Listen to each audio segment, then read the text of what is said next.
Divisiones patrimoniales. Lo que vamos a ver es la siguiente clasificación de cómo se divide el patrimonio. El patrimonio a grandes rasgos se va a dividir en patrimonio cultural natural y patrimonio natural. El patrimonio cultural, a su vez, va a tener una subdivisión entre patrimonio tangible y patrimonio intangible. O sea, tangible, que podemos tocarlo, intangible, que no se puede tocar.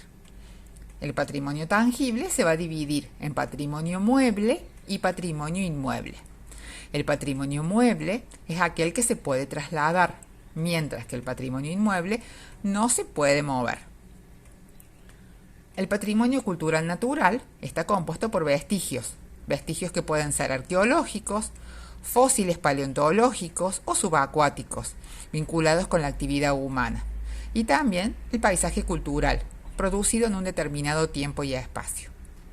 Mientras que el patrimonio natural está compuesto por monumentos naturales, por zonas delimitadas que constituyen hábitat de especie animal y vegetal amenazadas o en peligro de extinción, reservas de la biosfera, y lugares o zonas naturales estrictamente delimitadas, como por ejemplo los parques nacionales. ¿Pero qué es el patrimonio? El patrimonio cultural es el conjunto de testimonios artísticos o simbólicos transmitidos por el pasado a cada cultura y por ende al conjunto de la especie humana.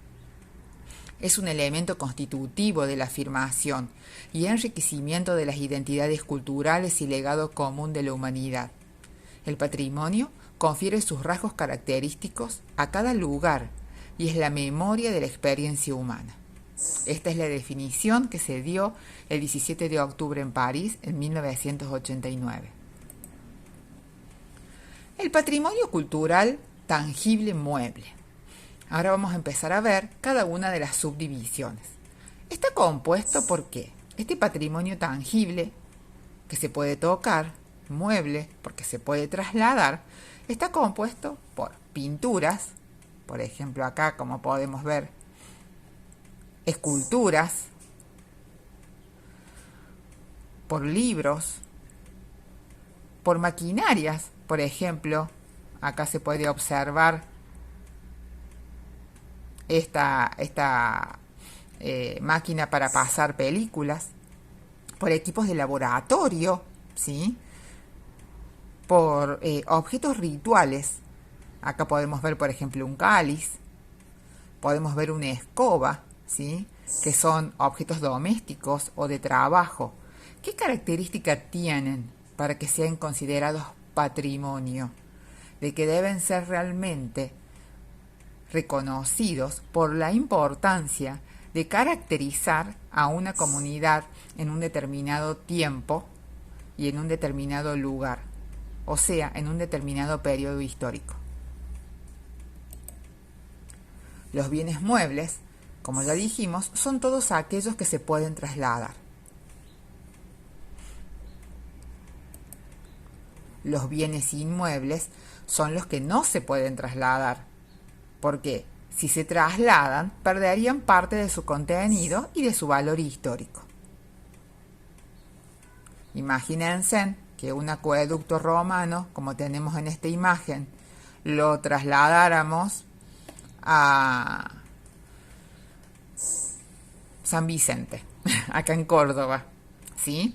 No tendría el sentido, solamente sería como restos de algo, pero sin la importancia que tienen al estar enclavados, por ejemplo, en Roma, y todo lo que significó para esa época la expansión del Imperio Romano. Esto es en Vietnam.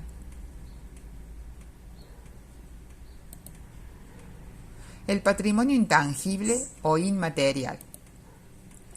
Las prácticas, representaciones y expresiones, los conocimientos y las técnicas que procuran a las comunidades y a los grupos un sentimiento de identidad y continuidad. Los instrumentos, como objetos y espacios culturales asociados a esas prácticas, como habíamos visto el cáliz para la religión católica. El patrimonio cultural inmaterial es transmitido de generación en generación. Los recrean permanentemente las comunidades y los grupos en función de su medio, su interacción con la naturaleza y su historia. La salvaguardia de este patrimonio es una garantía de sostenibilidad de la diversidad cultural. Por tanto, ha de establecerse una necesaria relación dialéctica que existe entre el patrimonio material e inmaterial. Esto salió después de un largo debate que se realizó en la Convención para la Salvaguardia del Patrimonio Cultural Inmaterial realizada en París el 17 de octubre del 2003. ¿Por qué es importante el patrimonio intangible?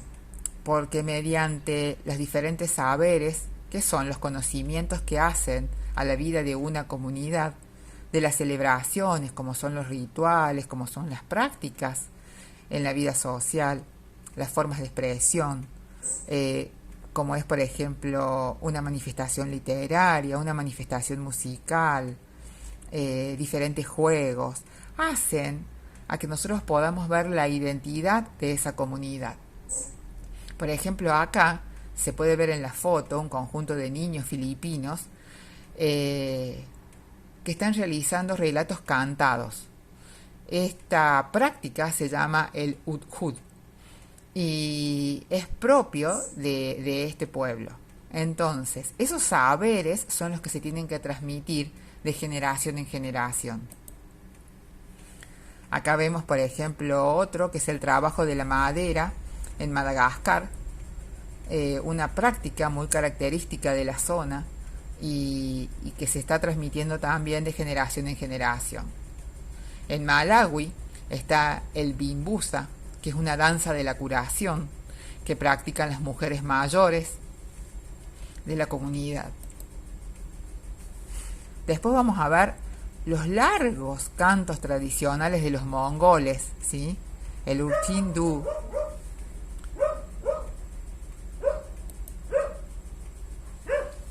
Y volviendo a lo que estábamos hablando de patrimonio intangible, por ejemplo, acá en Argentina, el trabajo de la palma, que se hace con la planta de palma, en el norte argentino, donde hay mucha cestería, esa tradición de cómo realizar esos canastos es también una práctica.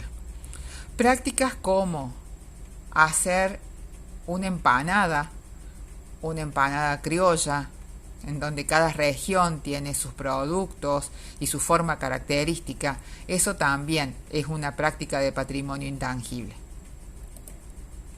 El patrimonio cultural natural, como podemos ver, y lo habíamos dicho anteriormente, son los diferentes vestigios. Acá vamos a ver un conjunto histórico y arqueológico de Bolgar.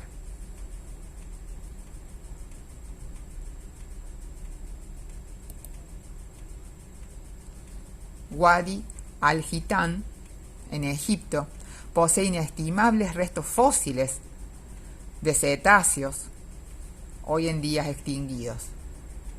Esto que parecen cúmulos de arena, ¿sí? Son restos fósiles. Acá vemos el cenote de Tuxcapaxa, en México, que es un vestigio de patrimonio subacuático. El monumento natural de los bosques petrificados. Ahora vamos a entrar a lo que es el patrimonio natural. El patrimonio natural son aquellos monumentos naturales que están constituidos por formaciones físicas y biológicas, ¿sí? O sea, donde el hombre no tiene intervención. Por eso es un patrimonio natural. El patrimonio natural cultural es donde el hombre interviene en la naturaleza. En cambio, en el patrimonio natural es simplemente la naturaleza que en su esplendor nos está mostrando elementos únicos, elementos tanto naturales como de especies animales y vegetales que son totalmente importantes para el hombre.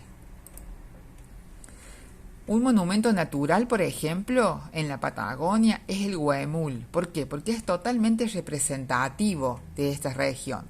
El huemul es un cérvido americano endémico del cono sur de América. Acá vemos como reserva de la biosfera, acá en San Marcos de Colón, en Honduras. Las reservas de las biosferas son territorios que se consideran adecuados para la conservación, para la investigación científica y para la aplicación de modelos de desarrollo sostenible en los que la población local es la protagonista. Los diferentes parques nacionales de Argentina.